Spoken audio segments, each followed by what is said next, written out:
Para que nos responda esa pregunta está con nosotros en el estudio y me da gusto recibir a Fausto Barajas. Él es editorialista, colaborador del Heraldo de México y también especialista en temas de política pública. Fue subsecretario de la Secretaría de Comunicaciones y Transportes, especialista en temas de infraestructura. Gracias, Fausto, por visitarnos. ¿Qué tal? Buenas noches, Salvador. Buenas noches al auditorio. ¿Cómo ves esta obra? La pregunta que hacían es, ¿va a ser una hazaña como se lo propone López Obrador para mejorar nuestra política energética o va a ser un proyecto, como muchos piensan, que puede naufragar? Yo creo que es un grave error de decisión del gobierno querer hacer esta refinería por las siguientes razones. Primero, no es correcto que un proyecto de esta envergadura vaya a estar en 3 años.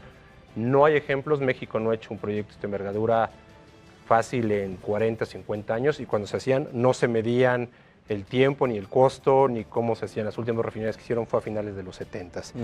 Segundo, las capacidades de Pemex no las tiene para construir proyectos de esta envergadura. Ya no hay los ingenieros ni las áreas de proyectos, y aún si las haces con licitaciones y haces gerenciamiento de los proyectos, la muestra de los proyectos que se han hecho, que son las reconfiguraciones, no han salido ni en el tiempo, ni en el monto, ni en el alcance que se especificó.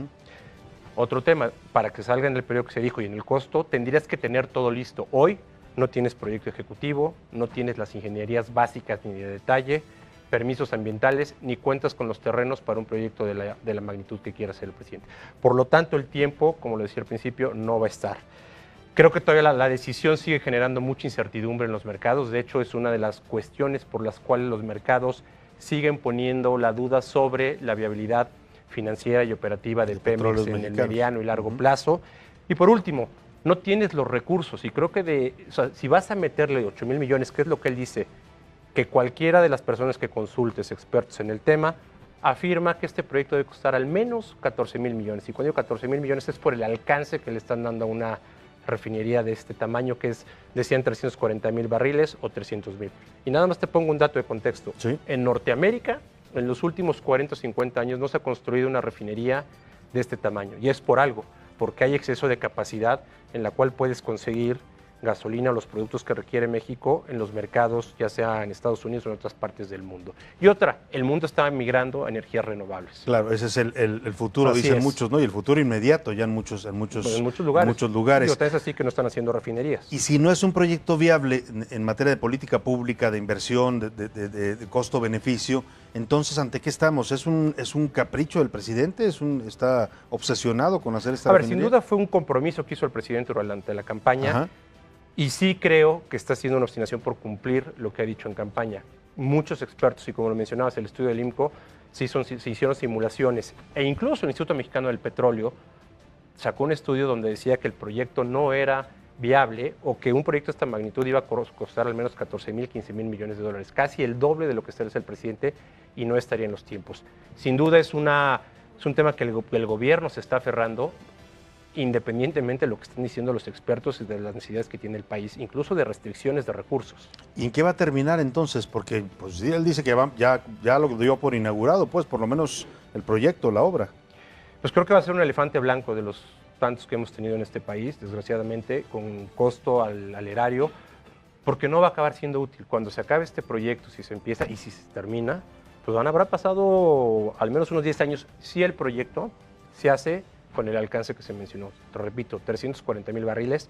No hay experiencia de haber hecho un proyecto de esa magnitud en México, al menos en 50 años, y en Estados Unidos de la misma manera. Los proyectos que se han hecho son de menor capacidad, de 25,000, 30,000, o adiciones a refinerías existentes. ¿Esa sería una opción que la hiciera mucho más compacta, una refinería de 100,000 barriles, 120,000? Probablemente habría que acotar el proyecto, e incluso yo creo que habría que discutir en el gobierno desde el punto de vista de política pública y de restricción de recursos, si te conviene como está haciendo actualmente el gobierno. Lo que te importa no es autosuficiencia, es seguridad energética, y la seguridad se puede establecer como está hoy en día, importando la gasolina. No es necesario producirla aquí. Lo que tienes que hacer es brindar los recursos al menor costo posible a los mexicanos. Sí, para que lo que pasa es que está este tema también de la soberanía energética, ¿no? Que es un tema que él ha esgrimido, el nacionalismo energético. Soberanía energética es un concepto que se vivía en los 70s. no en este siglo, ¿no? Bueno, pues ahí está, con esa frase me lo dices todo. Fausto Barajas, ex subsecretario de Comunicaciones y Transportes, especialista en política pública y colaborador del Heraldo de México. Gracias por estar esta noche con nosotros. Gracias, Salvador. Gracias por tu opinión en un tema tan importante. Ahí está el gran riesgo. Si esto termina en un elefante blanco, va a ser un elefante muy costoso no solo para los mexicanos, que lo vamos a pagar con nuestros impuestos, sino para el gobierno de López Obrador.